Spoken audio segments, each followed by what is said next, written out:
Hello, കേൾക്കണ്ടോ madam? കേൾക്കാം. അഖിലാണ്ട മണ്ഡലമണിച്ചോരത്ത്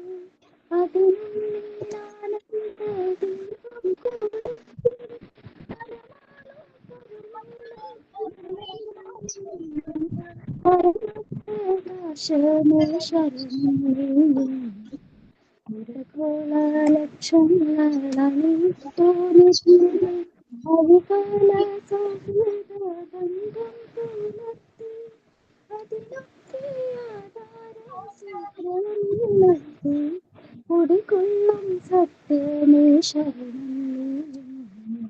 ദുരിതങ്ങൾ കൂട്ടാടും ഉലകത്തിൽ നിന്റെ പരിപൂർണ ഒരു ജാതി ഒരു മതം ഒരു ദൈവമേവൻ പരിശുദ്ധ വേദാന്തം സഫലമാത്തീരും. അഖിലാദിനായക തവ തിരുമുമ്പിൽ അഭയമായി നിത്യവും പണിയുന്നു സമരാധി കൃഷ്ണ സമതയും ശാന്തിയും പൂർണ്ണവും ജനതയും കൈകോർത്തിടും ജനത സൗഭാഗ്യത്തിൻ ജേതം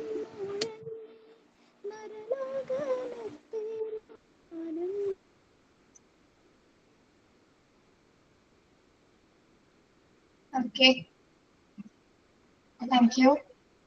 Thought of the day. Thought of the day. Ma'am, ഞാനാണ് Devathi. Believe in yourself and all that you are. Know that there is something inside you that is greater than any obstacle. നിങ്ങൾ തന്നെ വിശ്വസിക്കുക, നിങ്ങളുടെ അകത്ത മനസ്സിനെ വിശ്വസിക്കുക. അത് ഗ്രേറ്റർ ആണ് വേറെ ഏത് ഒരു ഹാർഡ്ഷിപ്പും നമ്മുടെ മുമ്പിൽ വരുന്നതിനെക്കാട്ടി. Thank you. ഞാനാണ് നല്ല സൗമ്യ. ഞാനിന്ന് നവരാത്രിയെ കുറിച്ചാണ് സംസാരിക്കുന്നത്. കേൾക്കുന്നുണ്ടോ മേഡം? നവരാത്രി 9 ദിവസത്തെ പ്രധാന ഉത്സവമാണ്. കന്നിമാസത്തിലെ വെളുത്തപക്ഷ പ്രഥമ മുതൽ നവമി വരെയുള്ള ഈ ദിവസങ്ങളിൽ ആദിപരാശക്തിയുടെ 3 രൂപങ്ങളായ ദുർഗ, ലക്ഷ്മി, സരസ്വതി എന്നിവരെ ആരാധിക്കുന്നു. ദുർഗാഷ്ടമി ദിവസം ദുർഗയെയും, മഹാനവമി ദിവസം ലക്ഷ്മിയെയും, വിജയദശമി ദിവസം സരസ്വതിയെയും ആരാധിക്കുന്നു. വിജയദശമി ദിനം കുട്ടികൾക്ക് വിദ്യാരംഭം കുറിക്കുന്നതും പൂജ വെച്ച ആയുധങ്ങൾ തിരിച്ചെടുക്കുന്നതും പ്രധാന ചടങ്ങാണ്. നവരാത്രിയിൽ ആരാധിക്കുന്ന ദുർഗയുടെ 9 ഭാവങ്ങളാണ് നവദുർഗകൾ. അതില് ശൈലപുത്രി, ബ്രഹ്മചാരിണി, ചന്ദ്രകണ്ഠ, കൂഷ്മാണ്ഡ, സ്കന്ദമാത, കാർത്യായനി, കാളരാത്രി, മഹാഗൗരി, സിദ്ധിദാത്രി. ഇതാണ് ദേവിയുടെ പ്രധാന രൂപങ്ങൾ. നവരാത്രിയിൽ ഓരോ ദിവസവും ഓരോ ദേവിമാരെയാണ് ആരാധിക്കുന്നത്. തിന്മയുടെ മേൽ നന്മയുടെ വിജയം ആഘോഷിക്കുകയും ദിവ്യ സ്ത്രീത്വത്തെ പ്രത്യേകിച്ച് ദുർഗാദേവിയെ ആദരിക്കുകയും ചെയ്യുന്ന ഒരു പ്രധാന ഉത്സവം കൂടിയാണ് നവരാത്രി. Thank you. സൈലൻ Soumya. Okay Soumya, thank you. പിന്നെ ഇന്ന് നവരാത്രി ആരംഭമാണ് അല്ലെ? 1-ാം ദിവസമാണ് നവരാത്രി. 1-ാം ദിവസം നിങ്ങൾ കേരളത്തിൽ മാത്രമല്ല ഇന്ത്യയിലൊട്ടാകെ നവരാത്രി മഹോത്സവം ആഘോഷിക്കുന്നുണ്ട് അല്ലെ? അതായത് ഐശ്വര്യപൂർണമായിട്ടുള്ള ഒരു 9 ദിനങ്ങളാണ് അല്ലെ? നവദിനങ്ങൾ എന്ന് പറയുമ്പോൾ എന്താണ്? എത്ര ദിവസമാണ് നമ്മൾ ആഘോഷിക്കുന്നത്? 9 ദിവസം. 9 ദിവസങ്ങൾ. പിന്നെ ഇന്നത്തെ ദേവി എന്ന് പറയുന്നത് ശൈലപുത്രിയാണ് അല്ലെ? അല്ലെ സൗമ്യ? അതെ മിസ്, ശൈലപുത്രി. ശൈലപുത്രിയാണ്. ഓക്കെ, എല്ലാവർക്കും നവരാത്രി നന്നായിട്ട് ആഘോഷിക്കാൻ പറ്റട്ടെ. കുട്ടികൾക്കാണെങ്കിലും ഇപ്പൊ ഈ ഒരു ദിവസങ്ങളിൽ വ്രതമൊക്കെ എടുത്ത് ഭക്ഷണമൊക്കെ ഒന്ന് ഡയറ്റ് ചെയ്യുന്നത് കുറച്ച് നല്ലതായിരിക്കും. നമ്മുടെ ഹെൽത്ത് കുറച്ചുകൂടി ഇമ്പ്രൂവ് ചെയ്യുന്നതിന്, അതേപോലെ തന്നെ സ്റ്റഡീസ് ഒക്കെ കുറച്ചുകൂടി കോൺസെൻട്രേറ്റ് ചെയ്യാനും, അതേപോലെ തന്നെ ലൈഫ് സ്റ്റൈലിലുള്ള മറ്റെന്തെങ്കിലും ബുദ്ധിമുട്ടുകളൊക്കെ നീക്കം ചെയ്യാനായിട്ട് ഈ 9 ദിവസം നമുക്ക് ഒരുപാട് ഹെൽപ്പ് ചെയ്യുന്നുണ്ട്. ഓക്കെ, അതായത് ആത്മീയമായ കുറച്ചുകൂടി നമ്മൾ സ്പിരിച്വൽ ആയിട്ടുള്ള കാര്യങ്ങളിലേക്ക് കുറച്ചും കൂടി ഒന്ന് റിലേറ്റ് ചെയ്യാം. ക്ഷേത്ര ദർശനം നടത്താൻ താല്പര്യമുള്ളവരാണെങ്കിൽ ക്ഷേത്രത്തിൽ പോവാം, പ്രത്യേകിച്ച് ദേവീ ക്ഷേത്രങ്ങളിൽ പോവാം, തൊഴാം. പ്രത്യേകിച്ച് നമ്മളൊരു ആവശ്യങ്ങൾക്ക് വേണ്ടി ആകരുത് പോയി ക്ഷേത്രങ്ങളിൽ തൊഴേണ്ടത് കേട്ടോ. നമ്മുടെ കാര്യസാധ്യത്തിന് അങ്ങനെയുള്ളതാവരുത്. നമുക്ക് ഒരു ബ്ലിസ്ഫുൾ ആയിട്ടുള്ള ഒരു മൊമെന്റ് ആണ് ക്ഷേത്രങ്ങൾ അല്ലെങ്കിൽ പള്ളികള് അല്ലെങ്കിൽ എന്താണെങ്കിലും. ഓക്കെ, അത്തരത്തിലുള്ള ആരാധനാലയങ്ങൾ നമുക്ക്, നിങ്ങൾക്കറിയാലോ, അമ്പലങ്ങളിലോ ക്ഷേത്രങ്ങളിലോ അല്ലെങ്കിൽ നമ്മുടെ പള്ളികളിലേക്ക് പോയി കഴിഞ്ഞാൽ നമ്മൾ സാധാരണ പോകുന്ന ഇടത്തിൽ നിന്നും വ്യത്യസ്തമായിട്ടുള്ള ഒരു അനുഭവമാണ് നമുക്ക് കിട്ടാറ്, അല്ലേ? അല്ലേ? അതെ മാം. എന്തോ ഒരു പ്രത്യേകമായ എന്തോ ഒരു അല്ലേ, എന്തോ ഒരു ഗ്രേസ് അവിടെ ഉണ്ട്. പോസിറ്റീവ് എനർജിയാണ് നമ്മൾ എത്ര ഭയങ്കര ഇഷ്ടപ്പെട്ടുകൊണ്ടാണ് അങ്ങനെ ഒരു സ്ഥലത്തേക്ക് എത്തിച്ചേർന്നത്. ഇപ്പൊ രാവിലെ എഴുന്നേറ്റ് കുളിച്ച് ആ ഒരു ശുദ്ധിയോടുകൂടി തന്നെ നമ്മൾ അവിടെ ചെല്ലുന്നു, പ്രാർത്ഥിക്കുന്നു. ആ ഒരു സമയം എല്ലാവരും പരസ്പരം ഒരുപാട് ആൾക്കാരുണ്ട്, അതിനിടയിൽ നമ്മൾ ഒരാളായിട്ട് നമ്മൾ അവിടെ നിന്ന് പ്രാർത്ഥിക്കുകയാണ് നമ്മുടെ കാര്യങ്ങൾ. ചിലരൊന്നും മിണ്ടാതെ നിന്ന് പ്രാർത്ഥിക്കുന്നു, ചിലരവിടെ എന്താണ് കുറച്ച് സമയം ഒരു എക്സസൈസ് പോലെ ഒന്ന് ധ്യാനിക്കുന്നു. പല രീതിയിൽ അവരോരോരുത്തരുടെ ഡിവോഷൻസ് അങ്ങനെ അവർക്ക് ഇഷ്ടമായ രീതിയിൽ എക്സ്പ്രസ് ചെയ്യാണ്, അല്ലെ? നമ്മൾ കണ്ടിട്ടില്ല, ചിലവർ അവിടെ അകത്ത് കയറി പ്രാർത്ഥിക്കില്ല, ചിലർ പുറത്തിരിക്കും, പുറത്ത് മതിൽക്കെട്ടിന്റെ അവിടെ എന്താണ് കുറച്ച് കുറെ നേരം ഇരിക്കും. അവിടെ ഒരു പ്രത്യേക തരം ഒരു പോസിറ്റീവ് എനർജിയാണ്, അല്ലെ? അപ്പോ നമുക്ക് ഇഷ്ടമാണ്. നമ്മൾ എന്ത് കാര്യങ്ങൾ എടുത്ത് നോക്കിയാലും ഏറ്റവും ഇമ്പോർട്ടന്റ് ആയിട്ടും അല്ലെങ്കിൽ നമ്മൾ സ്പെഷ്യൽ ആയിട്ട് കാണുന്ന ഒരു മൊമെന്റ് ആണ് ക്ഷേത്ര ദർശനം, അല്ലെങ്കിൽ പള്ളിയാണെങ്കിലും മറ്റെവിടെയാണെങ്കിലും ആരാധനയാണെങ്കിൽ പോകുന്ന എല്ലാവർക്കും ഇഷ്ടമുള്ള ഒരു കാര്യമാണ്, അല്ലെ? ഓക്കെ, അപ്പൊ ഈ ഒരു 9 ദിവസം സംബന്ധിച്ചിടത്തോളം വളരെ പ്രധാനപ്പെട്ട ദിവസങ്ങളാണ്. ഞാനിപ്പോ രാവിലെ ഇന്ന് ഞങ്ങളുടെ തൊട്ടടുത്താണ് മൂകാംബിക ക്ഷേത്രം. നമ്മൾ മൂകാംബിക ദേവിയാണ് ഈ ഒരു വിജയദശമി ദിനത്തിൽ അല്ലെങ്കിൽ നവരാത്രിയായിട്ട് ആഘോഷിക്കുന്നത്, അല്ലെ?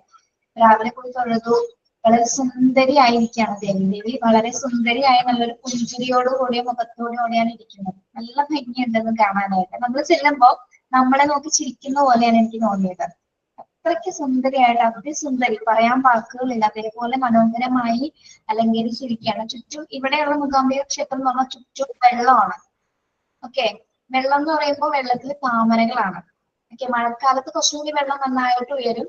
അപ്പൊ നമ്മൾ ആദ്യത്തെ സമയം കുഞ്ഞു ചെറുപ്പത്തിലൊക്കെ അവിടെ എന്താണ് ഓരോ താമരമുട്ടിന്റെ ഇടയിലായിട്ട് വലിയ ഇലയില്ലേ, താമരയുടെ ഇല കണ്ടിട്ടില്ല നിങ്ങൾ? വട്ടത്തിലാണ്. അതിലിങ്ങനെ നമ്മൾ കോയിൻസ് ഇടുമായിരുന്നു.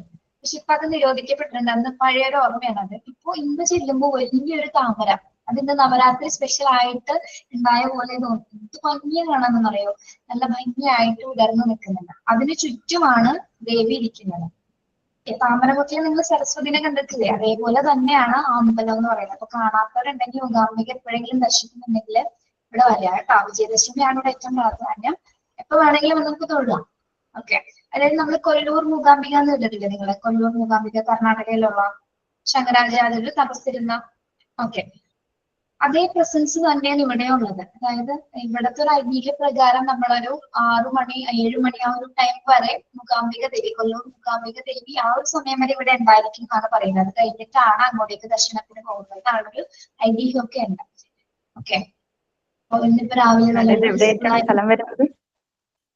എന്തോ നോർത്ത് പറവൂർ, ഇവിടെ അമ്പലത്തിന് തൊട്ട് പറയുകയാണ് എന്റെ വീട്. അതുകൊണ്ട് പോകാനും പറ്റും. പിന്നെ ഈ മറ്റേ നമ്മുടെ കുട്ടികളെല്ലാം അരങ്ങേറ്റം കുറിക്കുന്നതൊക്കെ ഈ ഒരു സമയത്താണ്. ഒരുപാട് കലാപരിപാടികളൊക്കെ ഈ ഒരു സമയത്താണ്. വൈകുന്നേരങ്ങൾ എല്ലാ ദിവസവും ഉണ്ടാവും. സോപാന സംഗീതം ഉണ്ടാവും, പിന്നെ ഡാൻസ് പെർഫോമൻസ്, അരങ്ങേറ്റങ്ങൾ, വയലിൻ, എല്ലാ ഇൻസ്ട്രുമെന്റ്സ് ഒക്കെ ഈ ഒരു ദിവസങ്ങളിലായിരിക്കും അവിടെ അരങ്ങേറുന്നത് കേട്ടോ. നല്ല രസമാണ് ആ ഒരു കുറച്ച് ദിവസം എന്ന് പറയുന്നത്. ഓക്കെ, അപ്പൊ എന്തൊക്കെയാണ് വിശേഷം? എല്ലാവർക്കും വീക്കെൻഡ് ഒക്കെ എങ്ങനെ ഉണ്ടായിരുന്നു?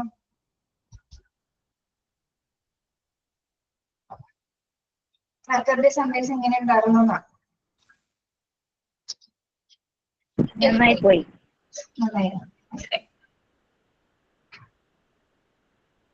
നന്നായിരുന്നു മാം.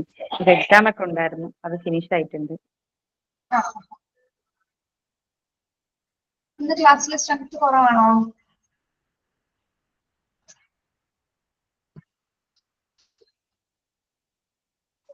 നമ്മൾ കഴിഞ്ഞ ക്ലാസ്സിൽ ഒരു തിയറി പഠിച്ചില്ലേ? ആരുടെ തിയറിയാണ് പഠിച്ചത്? പിയാഷെ. യെസ്, പിയാഷറ്റിയുടെ കോഗ്നിറ്റീവ് ഡെവലപ്മെന്റ് തിയറി അല്ലെങ്കിൽ ഇന്റലക്ച്വൽ ഡെവലപ്മെന്റ് തിയറിയാണ് നമ്മൾ പഠിച്ചത്. അതിൽ എത്ര സ്റ്റേജ് നമ്മൾ പഠിച്ചു? ഒരാൾ പറഞ്ഞാൽ മതി, ഒരാൾ ഓർക്കുന്നുണ്ടോ? Sensory motor stage, pre-operational stage, concrete operational stage, formal operational stage. Okay. ഇവിടെ ലാംഗ്വേജ് ഡെവലപ്മെന്റ് നടക്കുന്ന സ്റ്റേജ് ഏതാണ്? ലാംഗ്വേജ് ഡെവലപ്മെന്റ് നടക്കുന്ന stage Pre-operational stage. Pre operation stage. Animism എന്ന കോൺസെപ്റ്റ് രൂപപ്പെടുന്നത് എപ്പോഴാണ്? അനിമിസം ഏത് സ്റ്റേജിലാണ്? Pre-operational stage. Pre operation very good. അപ്പൊ എല്ലാവരും പഠിച്ചിട്ടുണ്ടെന്ന് വിചാരിക്കുന്നു. തിയറി മനസ്സിലായോ എല്ലാവർക്കും? തിയറി ക്ലിയർ ആണോ?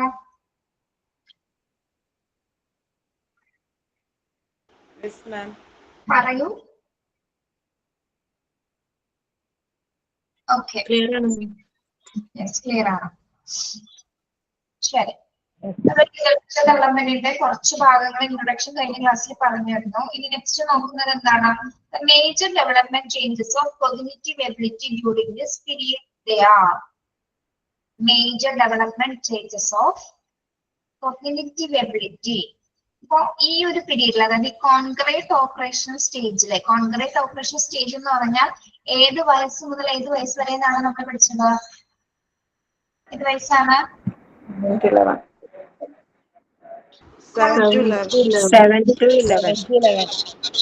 7 വയസ്സ് മുതലുള്ള ആ ഒരു 11 പീരീഡ് അല്ലെ, 11 ഇയേഴ്സ് വരെ എന്തൊക്കെ എബിലിറ്റീസ് ആണ്, എന്തൊക്കെ വൈജ്ഞാനികമായിട്ടുള്ള വികാസമാണ് കുട്ടിയിൽ സംഭവിക്കുന്നത്, എന്തൊക്കെ ചേഞ്ചസ് ആണ് എന്നുള്ളതാണ് ഇവിടെ കൊടുത്തിരിക്കുന്നത്. ഓരോ പോയിന്റ്സും നോക്കാം. Okay. During the basic school period, the child ability to consume information and accumulate ideas increase and his memory become more efficient. During the basic school period, the child ability to consume information and accumulate ideas increase and his memory become more efficient. ഈ ഒരു പീരീഡിൽ എന്തെല്ലാം cognitive ability ആണ് first കുട്ടിയിൽ സംഭവിക്കുന്നത്? അതായത് കുട്ടികൾക്ക് വിവരങ്ങൾ ആഗിരണം ചെയ്യാൻ, അതായത്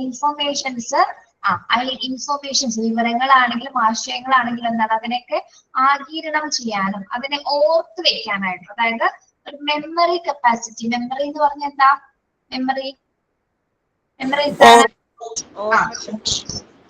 അതായത് ആശയങ്ങളെല്ലാം, കേൾക്കുന്ന ആശയങ്ങളൊക്കെ ശേഖരിച്ച് വെച്ചുകൊണ്ട് പുതിയ ആശയങ്ങൾ രൂപപ്പെടുത്തി അതെല്ലാം സ്റ്റോർ ചെയ്ത് വെക്കാനുള്ള ഒരു കപ്പാസിറ്റി, അല്ലെങ്കിൽ ഓർമ്മശക്തി കൂടുതൽ എഫിഷ്യന്റ് ആയിട്ട് പ്രവർത്തിക്കുന്ന ഒരു സ്റ്റേജ് ആണ് എന്ത്? കോൺക്രീറ്റ് ഓപ്പറേഷൻ സ്റ്റേജ് എന്ന് പറയുന്നത് കേട്ടോ. ആ ഒരു സമയത്ത് നടക്കുന്ന പ്രധാന മാറ്റം എന്ന് പറയുന്നത് അവർ പ്രത്യേകിച്ച് ഈ ഒരു ബേസിക് സ്കൂൾ പീരീഡ് കാലഘട്ടം, അതായത് അടിസ്ഥാന സ്കൂൾ കാലഘട്ടത്തില് കുട്ടികൾ എന്താണ്, ഇൻഫർമേഷൻസ് എല്ലാം തന്നെ എന്ത് ചെയ്യുന്നുണ്ട്? ആഗിരണം ചെയ്യലും അതേപോലെ തന്നെ ആശയങ്ങൾ ശേഖരിക്കാനുള്ള ഒരു കപ്പാസിറ്റി കുട്ടികൾക്ക് ഡെവലപ്പ് ചെയ്യാണ്. അതോടൊപ്പം തന്നെ എന്താണ്, ഈ ശേഖരിച്ചിരിക്കുന്ന ഇൻഫർമേഷൻ എല്ലാം തന്നെ, എല്ലാ വിവരങ്ങളും അവർക്ക് എന്താണ്, മെമ്മറിയിൽ കൃത്യമായിട്ട് എഫിഷ്യന്റ് ആയിട്ട് സ്റ്റോർ ചെയ്ത് വെക്കാനുള്ള ഒരു കപ്പാസിറ്റിയും ഈ ഒരു സമയത്താണ് നടക്കുന്നത്. Okay, clear? First point clear ആണോ? യെസ്. അതായത് പെട്ടെന്ന് അവർക്ക് മെമ്മറി കപ്പാസിറ്റി ഒരു കൂടുന്ന ഒരു ടൈമാണ്. എന്ത് പറഞ്ഞാലും അത് ഇൻഫർമേഷൻസ് കൃത്യമായിട്ട് അവർക്ക് എന്താണ്, നമ്മൾ ശ്രദ്ധിച്ചിട്ടുണ്ടാകുന്ന പറയില്ല, നമ്മൾ ചിലപ്പോൾ എന്തെങ്കിലും കാര്യം അവർക്ക് പറഞ്ഞു പോയിട്ടുണ്ടാകും അവരോട്, പക്ഷെ ഏതെങ്കിലും ഒരു ടൈമിൽ അത് കൃത്യമായിട്ട് അവർ ചോദിക്കും നമ്മളോട്. അങ്ങനത്തെ പല സിറ്റുവേഷൻസ് നമുക്ക് ഉണ്ടായിട്ടുണ്ടോ? നമ്മൾ മറന്നു പോയിട്ടുണ്ടാവും അല്ലെ, നമ്മൾ ചിലപ്പോൾ പറയാമെന്നൊക്കെ പറഞ്ഞു വിട്ടു പോയിട്ടുണ്ടാവും, പക്ഷെ എന്താണ്, അവരത് കൃത്യമായ ഒരു ടൈമില് അമ്മ അത് പറഞ്ഞു തരാന്ന് പറഞ്ഞിട്ട് എന്താണ് പറഞ്ഞു തരാഞ്ഞത്, അല്ലെങ്കിൽ എന്താണ് ഞാൻ ചോദിച്ചത് ഉത്തരം, അല്ലെ? ചോദിച്ചിട്ടില്ലേ? ചോദിച്ചിട്ടുണ്ട്. നമ്മൾ മറന്നാലും അവർ മറക്കില്ല, അവർക്ക് ഭയങ്കര മെമ്മറി കപ്പാസിറ്റി ആണുള്ളത്. Okay, yes. Then his capacity to generalize as well as ability for logical thinking increases. His capacity to generalize as well as ability for logical thinking increases. എന്ന് പറഞ്ഞാൽ എന്താ? ജനറലൈസ് ചെയ്യാന്ന് പറഞ്ഞാൽ എന്താ? ജനറലൈസ് അതായത് ഇവർ നമ്മൾ പറഞ്ഞു ഇവർക്ക് ലോജിക്കലായിട്ട് തിങ്ക് ചെയ്യാൻ പറ്റുമെന്ന് പറഞ്ഞു, യുക്തിപരമായിട്ട് ഒരു കാര്യത്തിന്റെ അർത്ഥം അവർക്കൊക്കെ മനസ്സിലാക്കാൻ പറ്റുമെന്ന് നമ്മൾ പറഞ്ഞല്ലേ. അതേപോലെ തന്നെ എന്താണ് ഒരു കാര്യത്തെ ജനറലൈസ് ചെയ്യാന്ന് പറഞ്ഞാൽ എന്താ, സാമാന്യവൽക്കരിക്കാൻ. അതായത് ഒരു കോമൺ ആയിട്ട് അതിന് മനസ്സിലാക്കി എടുക്കാനുള്ള ഒരു കപ്പാസിറ്റി കുട്ടികൾക്ക് ഡെവലപ്പ് ചെയ്യും. ഓക്കെ, അതായത് യുക്തിപരമായിട്ട് അവർക്ക് ചിന്തിക്കാനുള്ള കപ്പാസിറ്റി കൂടുന്നതിനോടൊപ്പം തന്നെ എന്താണ് ഒരു കാര്യം, ഇപ്പൊ ഒരു ചെറിയ കാര്യമാണെങ്കിൽ അതിന് നമുക്ക് ചില കാര്യങ്ങൾ കോംപ്ലിക്കേറ്റഡ് ആയ കാര്യങ്ങളാണെങ്കിൽ നമുക്ക് ഒരു പൊതുവായ കാര്യത്തിൽ എന്തെങ്കിലും ഒന്ന് മനസ്സിലാവും അല്ലെ, അതിന്റെ ഉള്ളടക്കമെങ്കിലും മനസ്സിലാവും നമുക്ക് എന്താണോ സംഭവിച്ചത്. ഒരു വലിയൊരു കാര്യമാണ് നടക്കണമെങ്കിലും അതിലെ കണ്ടന്റ് നമുക്ക് പെട്ടെന്ന് മനസ്സിലാവും. സാധാരണമായിട്ട് എന്താണ് നോർമലി നടക്കുന്ന കാര്യങ്ങൾ നമുക്ക് മനസ്സിലാക്കാൻ പറ്റില്ലേ, അത് ആ കുട്ടികൾക്ക് ആ ഒരു പീരീഡിൽ എന്താണ് ഒരു കാര്യത്തെ കുറിച്ച് ജനറൽ ആയിട്ടുള്ള രീതിയിൽ മനസ്സിലാക്കാനുള്ള ഒരു കപ്പാസിറ്റി ഈ ഒരു കോൺക്രീറ്റ് ഓപ്പറേഷൻ സ്റ്റേജിലാണ് ഡെവലപ്പ് ചെയ്യുന്നത്. ഓക്കെ, അപ്പൊ ഈ സമയത്ത് രണ്ട് കാര്യങ്ങൾ നടക്കുന്നുണ്ട്. എന്താണ് യുക്തിപരമായിട്ട് ചിന്തിക്കുന്നതിനും അതേപോലെ തന്നെ എന്താണ് ഒരു കാര്യത്തെ സാധാരണമായി നോർമലൈസ് ചെയ്ത് കാണാനായിട്ട് കുട്ടികള് പഠിക്കുന്ന ഒരു ആ ഒരു കപ്പാസിറ്റി കൂടി ഡെവലപ്പ് ചെയ്യുന്ന ഒരു സമയമാണ് എന്ത് കോൺക്രീറ്റ് ഓപ്പറേഷൻ സ്റ്റേജ് എന്ന് പറയുന്നത് കേട്ടോ. മനസ്സിലായോ സെക്കൻഡ് പോയിന്റ്?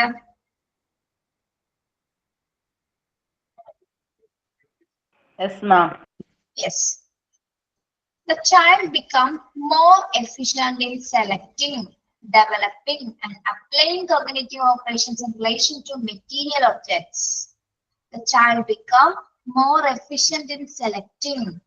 ഇനി കുട്ടികളുടെ എഫിഷ്യൻസി ഇവിടെ വർദ്ധിക്കുന്നുണ്ട്. എന്തൊക്കെ കാര്യങ്ങളാണ് കുട്ടികളെ കുറച്ചുകൂടി പര്യാപ്തരായിത്തീരുന്നത് ഏതൊക്കെ കാര്യത്തിലാണ്? സെലക്ടിങ് എന്ന് പറഞ്ഞാൽ എന്താ, അവർക്ക് ഇഷ്ടമുള്ളത് തിരഞ്ഞെടുക്കാൻ സാധനങ്ങളായിക്കോട്ടെ. ഇപ്പൊ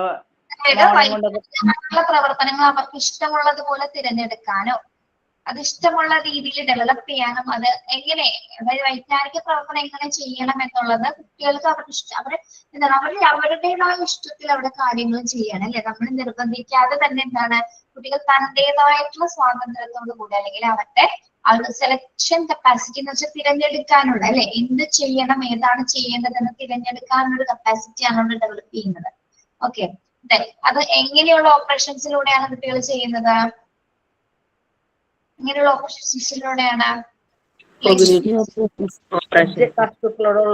വസ്തുക്കളെ മെറ്റീരിയൽ ഒബ്ജക്ട്സ് അല്ലെ, അതായത് ഭൗതിക വസ്തുക്കളുമായി ബന്ധപ്പെട്ട് വരുന്ന എല്ലാ കാര്യങ്ങളും. ഇപ്പൊ ഒരു കളിപ്പാട്ട് എടുക്കാനാണെങ്കിലും അല്ലെങ്കിൽ അതുകൊണ്ട് എന്തെങ്കിലും ഒരു പരീക്ഷണം ചെയ്യാനാണെങ്കിലും എന്താണ് അവനറിയാം എന്താണ് സെലക്ട് ചെയ്യേണ്ടത് അല്ലെ, ഏത് സെലക്ട് ചെയ്യണം, എങ്ങനെയാണ് ഞാനത് ഉപയോഗിക്കേണ്ടത്, അതിൽ നിന്ന് ചെയ്യുമ്പോൾ എന്ത് എനിക്ക് കിട്ടും എന്നുള്ള കാര്യങ്ങൾ തന്നെ സ്വയം സെലക്ട് ചെയ്തിട്ടാണ് ചെയ്യുന്നത്.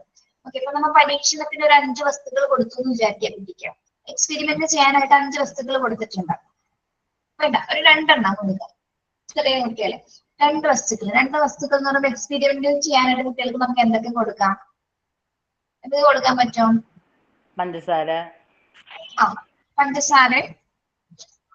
ഉപ്പും കൊടുക്കാം. ഓക്കെ, പഞ്ചസാര വെള്ളത്തിൽ ചേർക്കുന്ന സമയത്ത് അതെന്ത് രൂപമായിട്ട് മാറുന്നു?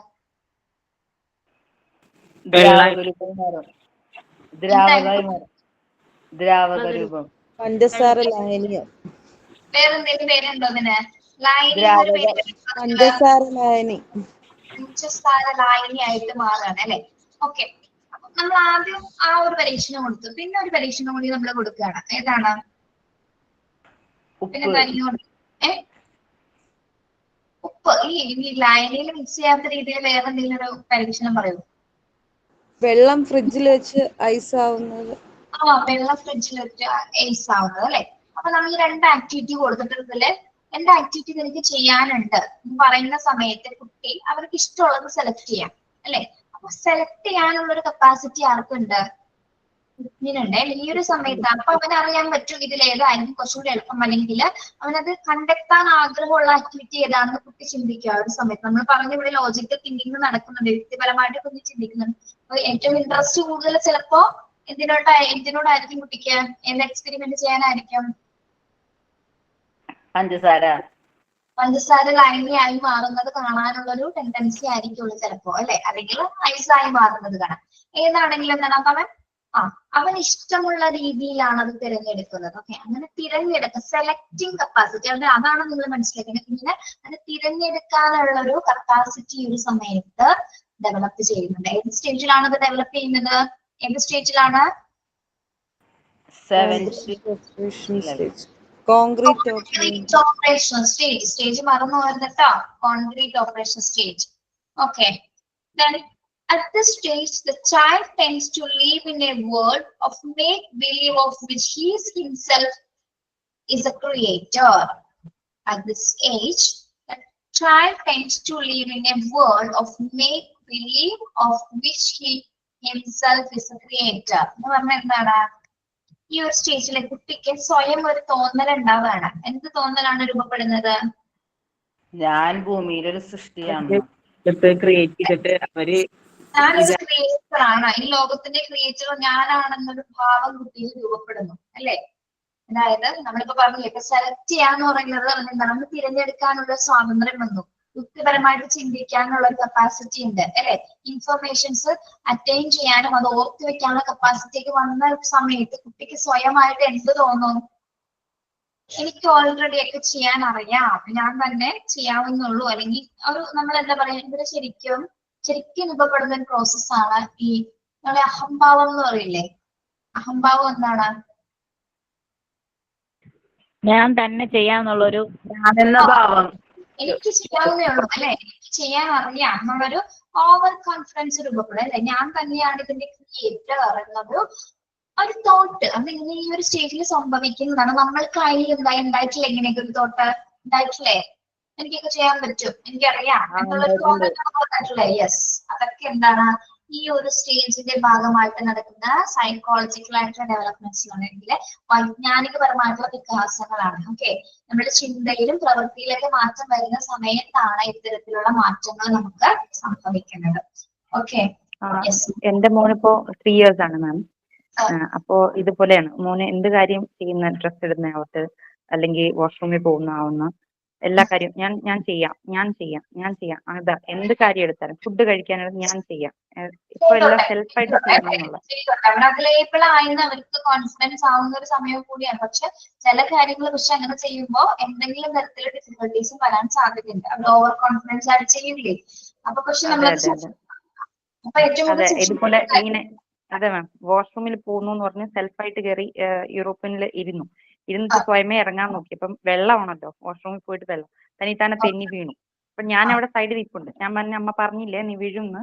അപ്പൊ പിന്നെ അതിനുശേഷം ഇറങ്ങുമ്പോ എന്റെ കൈ ഇങ്ങനെ പിടിച്ചിട്ട് ഹാൻഡിൽ ചെയ്ത് ഇറങ്ങാറ്. 1-2 പ്രാവശ്യമൊക്കെ എന്തോ പല കാര്യങ്ങളും പറ്റിയിട്ടുണ്ട് അബദ്ധം. ഓക്കെ, അപ്പൊ അതാണ് അത് റിയൽ ലൈഫ് എന്ന് പറയുമ്പോൾ അങ്ങനെ നമ്മൾ നിങ്ങൾ കാര്യങ്ങൾ പഠിക്കുമ്പോൾ റിയൽ ലൈഫായിട്ട് കണക്ട് ചെയ്താൽ നിങ്ങൾക്ക് ഓരോ പോയിന്റ്സും പെട്ടെന്ന് ക്ലിയർ ആവും കേട്ടോ. അങ്ങനെ പഠിക്കണം. അപ്പൊ നമ്മളും നമ്മുടെ കുട്ടികളെല്ലാം ഈ ഒരു സ്റ്റേജിലൂടെ കടന്നു പോയപ്പോഴാണ് അല്ലെ, നമ്മൾ നമ്മുടെ അച്ഛനമ്മമാരോട് പറഞ്ഞിട്ടുണ്ട് ഇങ്ങനെ അല്ലെ, നമുക്കറിയാം ഞാൻ ചെയ്തോളാം എന്നുള്ളൊരു ആ ഒരു ഇത് നമുക്ക് ഈ ഒരു സമയത്ത് വരും. അതങ്ങനെയാണ്, അവർ എല്ലാം അറിയാവുന്നുള്ളൊരു ഭാവം നമുക്ക് എപ്പോഴെങ്കിലും ഒക്കെ രൂപപ്പെടാറുണ്ട്. അതിന്റെ സ്റ്റാർട്ടിങ് സ്റ്റേജ് ആണിത്. Okay, and children become increasingly concerned with the cause and effect relationship and physical and natural phenomena in the environment. Children become increasingly concerned with the cause and effect. എന്താണ് cause and effect എന്ന് പറയുന്നത്? കാര്യകാരണങ്ങൾ മനസ്സിലാക്കാൻ ശ്രമിക്കുന്നു. അതായത് പ്രത്യേകിച്ച് ഇവിടെ പറയുന്നുണ്ട് പലതരം റിലേഷൻഷിപ്സ്, ബന്ധങ്ങളൊക്കെ മനസ്സിലാക്കി തുടങ്ങിയപ്പോ നമ്മുടെ ഫാമിലി ലൈഫ് മാത്രമല്ല ഇവിടെ ഉദ്ദേശിക്കുന്നത്, നാച്ചുറൽ ആയിട്ട് നടക്കുന്ന കാര്യങ്ങൾ, അതായത് ഫിസിക്കലായിട്ടും നാച്ചുറൽ ആയിട്ടും നടക്കുന്ന കാര്യങ്ങൾ എന്ന് പറയുമ്പോൾ നമ്മളിപ്പോ ചോദിക്കാറില്ല, ഇപ്പൊ ആദ്യം കുഞ്ഞു മഴ പെയ്യുന്നത് കണ്ടു അല്ലെ, മഴ കണ്ടു കുഞ്ഞിന് ആദ്യം മനസ്സിലായില്ല. ഓരോ ഏജ് കഴിയുന്നതിനനുസരിച്ച് എന്താണ് മഴ എങ്ങനെയാണ് പെയ്യുന്നതെന്ന് അവൻ ചോദിച്ചു കൊടുക്കും അല്ലെ. മഴ പെയ്യുന്നത് എങ്ങനെയാണെന്ന് ചോദിക്കാറില്ല കുട്ടികള്? ഓക്കെ, ഡെവലപ്പ് ചെയ്യുന്നു. ഓക്കെ, അപ്പൊ നമ്മൾ അത് പറഞ്ഞു കൊടുക്കും, കാര്യം പറഞ്ഞു കൊടുക്കുമ്പോൾ ആദ്യത്തെ സ്റ്റേജിൽ മനസ്സിലാവും. പിന്നെ കുറച്ചുകൂടി ഡെവലപ്പ് ആവുന്ന സമയത്ത് ക്ലാസ് മുറിയിൽ നിന്ന് കുറച്ച് കാര്യങ്ങൾ പഠിച്ചിട്ടുണ്ട്. ക്ലാസ് മുറിയിൽ നിന്ന് പഠിച്ച കാര്യങ്ങളാണെങ്കിൽ നമ്മളോട് വന്ന് ചോദിക്കും അല്ലെ, എന്തുകൊണ്ടായിരിക്കും അങ്ങനെ നീരാവി മുകളിലേക്ക് ഉയർന്ന് അങ്ങനെ മഴ ഉണ്ടാവുന്നത്, എന്താ പ്രതിഭാസം അവിടെ നടക്കുന്നത്? അപ്പൊ കുട്ടിക്ക് അതിന്റെ കാര്യകാരണം അറിയാനുള്ള ഒരു ക്യൂരിയോസിറ്റി, ജിജ്ഞാസ ഡെവലപ്പ് ചെയ്യും അല്ലെ. ഇപ്പൊ മഴ മാത്രമല്ല, മഞ്ഞ് ഉണ്ടാവുന്നത് എങ്ങനെയാണ്, അല്ലെങ്കിൽ നമ്മുടെ ആലിപ്പഴം വീഴില്ലേ, നിങ്ങൾ കണ്ടിട്ടില്ലേ പ്രസിപ്പിറ്റേഷൻ, ആലിപ്പഴം ആലിപ്പഴം വീഴുന്നിട്ടില്ലേ മഞ്ഞ് സമയത്ത് മഴക്കാലങ്ങളില്. ആ ഇല്ല മാം. ആ പ്രതിഭാസം എങ്ങനെ സംഭവിക്കുന്നത്? ഈ ഇടിമിന്നൽ അമ്മ എങ്ങനെയാണ് ഉണ്ടാകുന്നത്?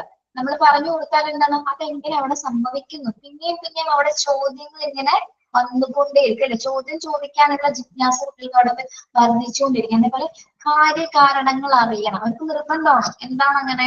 എന്തുകൊണ്ടാണ് അങ്ങനെ? എന്ത് പറ്റി? എന്തിനാണ് അങ്ങനെ പറ്റിയത്? എന്തുകൊണ്ടാണ് അത് അങ്ങനെ സംഭവിച്ചത്? ഇങ്ങനെ ചോദിക്കാറില്ലേ നമ്മളോട് കുട്ടികള്? ചില സമയത്ത് നമ്മൾ പകരം നിൽക്കാറുണ്ട്. ചിലപ്പോ നമുക്ക് പറഞ്ഞു കൊടുക്കാൻ അറിയാൻ പറ്റില്ല അല്ലെ? നമ്മൾ എന്ത് ചെയ്യും? ഒന്ന് പോയി പഠിക്കാനുള്ള കാര്യങ്ങൾ നോക്കുക, ആവശ്യമില്ലാത്ത കാര്യങ്ങൾ അന്വേഷിക്കണ്ടെന്ന് പറഞ്ഞ് നമ്മൾ അങ്ങ് പറഞ്ഞു വിടും അല്ലെ? പക്ഷെ അതൊരു തെറ്റായ പ്രവണതയാണ്. അറിയില്ലെങ്കിൽ കൂടിയും നിങ്ങൾ അതൊന്ന് കണ്ടെത്തിയതിനു ശേഷം പറഞ്ഞു കൊടുക്കാനായിട്ട് ശ്രമിക്കുക. അതാണ് വേണ്ടത്. Okay, yes. അപ്പോ ഈ കോൺക്രീറ്റ് ഓപ്പറേഷൻ സ്റ്റേജിലാണ് കുട്ടിക്ക് എന്ത് തോന്നുന്നത്? ഇതിന്റെ എല്ലാം കാരണം എന്താണ്? കുട്ടികളെ ലോജിക്കലായിട്ട് തിങ്ക് ചെയ്യുന്നതാണ് കേട്ടോ. യുക്തിപരമായിട്ട് ഒരു കാര്യത്തിന് മനസ്സിലാക്കാൻ ശ്രമിക്കുന്നത് കൊണ്ടാണ്, അല്ലെങ്കിൽ അങ്ങനെ ചിന്തിക്കുന്നത് കൊണ്ടാണ് ഒരു കാര്യം സംഭവിക്കുമ്പോൾ അതിന്റെ റിലേഷൻ എന്താണ്, അത് എന്തുകൊണ്ടാണ് ഇങ്ങനെ സംഭവിക്കുന്നത് എന്ന് അറിയാനായിട്ട് കുട്ടിക്ക് എന്തുണ്ടാവുന്നത്? ഒരു ക്യൂരിയോസിറ്റി ഡെവലപ്പ് ചെയ്യുന്നത്. അത് ഈ ഒരു ഏജിന്റെ പ്രത്യേകതയാണ്. ഈ ഏജിൽ അല്ലെങ്കിൽ ഈ ഒരു കോൺക്രീറ്റ് ഓപ്പറേഷൻ സ്റ്റേജിൽ എന്താണ്? ഇത്തരം മാറ്റങ്ങൾ എല്ലാ കുട്ടികളിലും സംഭവിക്കും. ഓക്കെ, ക്ലിയർ ആണോ? 5th പോയിന്റ് ക്ലിയർ ആണോ? യെസ്. ഒന്ന് വായിച്ചു നോക്കി നിങ്ങൾ. അതൊന്ന് 5 പോയിന്റ്സ് ഒന്ന് വായിച്ചു നോക്കിയേ.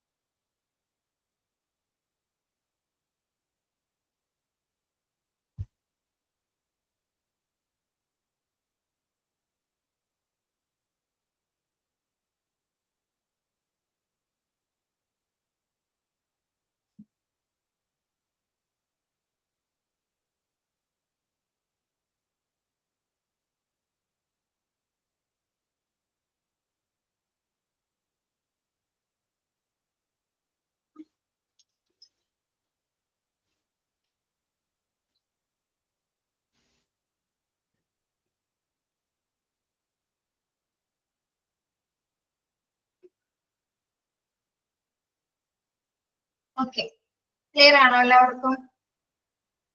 നമ്മളിപ്പോ പറഞ്ഞത് എന്താണ്? കോഗ്നിറ്റീവ് എബിലിറ്റീസ് ചേഞ്ചസ് ആണ് അല്ലെ? അതായത് കോൺക്രീറ്റ് ഓപ്പറേഷൻ സ്റ്റേജിൽ ഒരു കുട്ടിക്ക് സംഭവിക്കുന്ന മേജർ ആയിട്ടുള്ള വികസനങ്ങൾ എന്തൊക്കെയാണെന്നാണ് നമ്മളിപ്പോ പറഞ്ഞത് അല്ലെ? ഓക്കെ, അതായത് ഒന്നുകൂടി ചുരുക്കി ഒന്ന് പറയാണ്.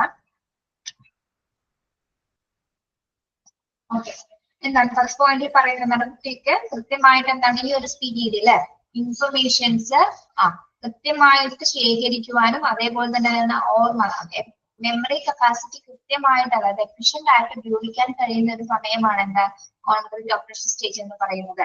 അതേപോലെ തന്നെ എന്താണ് ലോജിക്കൽ തിങ്കിങ്ങും ഇൻക്രീസ് ചെയ്യുന്ന ഒരു സമയം. വ്യക്തിപരമായിട്ട് ചിന്തിക്കാനും ഒരു കാര്യത്തെ സാധാരണവൽക്കരിക്കാൻ അല്ലെങ്കിൽ സാമാന്യവൽക്കരിക്കാനുള്ള ഒരു കപ്പാസിറ്റി ഈ ഒരു സ്റ്റേജിൽ ഡെവലപ്പ് ചെയ്യുന്നു. പിന്നെ എന്താണ് ഒരു കാര്യം സെലക്ട് ചെയ്യുന്നതിനും അല്ലെ അതിനെക്കുറിച്ച് അതെങ്ങനെ ഉപയോഗിക്കണം, അതെങ്ങനെ പ്രവർത്തിക്കണം എന്ന് തിരിച്ചറിയാനുള്ള ഒരു കപ്പാസിറ്റി ഒക്കെ കുട്ടികളുടെ ഈ ഒരു സമയത്ത് ഡെവലപ്പ് ചെയ്യുന്നു. പിന്നെ എന്താണ് തനിക്ക് ഒരു സ്വയം തോന്നൽ ഉണ്ടാവുകയാണ് അല്ലെ? താനാണ് തന്റെ ലോകത്തെ ഒരു ക്രിയേറ്റർ അല്ലെങ്കിൽ സൃഷ്ടാവ് എന്നൊരു തോന്നൽ കുട്ടിക്ക് ഡെവലപ്പ് ചെയ്യുന്നു. പിന്നെ അതോടൊപ്പം തന്നെ എന്താണ് കുട്ടിക്ക് ഈ ഒരു സമയത്ത് കോസ് ആൻഡ് ഇഫക്ട് റിലേഷൻഷിപ്പിനെ കുറിച്ചിട്ട് കൂടുതൽ അറിയാനുള്ള ഒരു ക്യൂരിയോസിറ്റി ഡെവലപ്പ് ചെയ്യാൻ അല്ലെ? ഒരു പ്രതിഭാസം, നാച്ചുറൽ പ്രതിഭാസങ്ങളായിക്കോട്ടെ അല്ലെങ്കിൽ ഫിസിക്കൽ ആയിട്ട് എന്തും ആയിക്കോട്ടെ അതിനെ കുറിച്ച് അറിയാനുള്ള ഒരു ത്വര ഡെവലപ്പ് ചെയ്യുന്ന ഒരു സ്റ്റേജ് ആണ് എന്ത് കോൺക്രീറ്റ് ഓപ്പറേഷൻ സ്റ്റേജ് എന്ന് പറയുന്നത്. ഓക്കെ, ക്ലിയർ ആണല്ലോ? Yes. Then there is a natural tendency in every child to become independent. എന്താ പറയുന്നത്? There is a natural tendency in every child to become independent. എന്താണ്? ഓരോ കുട്ടിക്കും ഫ്രീ ആയിട്ടിരിക്കാനുള്ള അതായത് ഓരോ കുട്ടിക്കും സ്വതന്ത്രരാവാനുള്ളൊരു എന്തുണ്ട്? ഒരു ടെൻഡൻസി ഉണ്ട് അല്ലെ? നമ്മളാണെങ്കിലും എന്താണ് നമ്മളങ്ങനെ ഒരാളെങ്കിലും പിടിച്ചു വെക്കുന്നതും അല്ലെങ്കിൽ നമ്മളെ ഫ്രീ ആയിട്ട് വിടുന്നതും തമ്മിൽ ഒരുപാട് വ്യത്യാസമുണ്ട് അല്ലെ? ഒരാൾ പിടിച്ചു വെച്ച് കഴിഞ്ഞാൽ നമുക്ക് എന്താണ് ഇപ്പൊ അമ്മ കുഞ്ഞിനെ താഴെ വയ്ക്കുന്നില്ല, കുഞ്ഞിന്റെ കാര്യങ്ങളൊന്നും കുഞ്ഞിനൊന്നും ചെയ്യാൻ പറ്റുന്നില്ല, അമ്മ എന്നെ കണ്ടിന്യൂസ് ആയിട്ട് ഒക്കെ ചെയ്തുകൊണ്ടിരിക്കുകയാണ്. അവിടെ കുട്ടിക്ക് ഒന്നും ചെയ്യാൻ പറ്റാതെ എന്താണ് അവൻ അവിടെ ഒരു തടവറയിലായ പോലെ ആകാണ് അല്ലെ.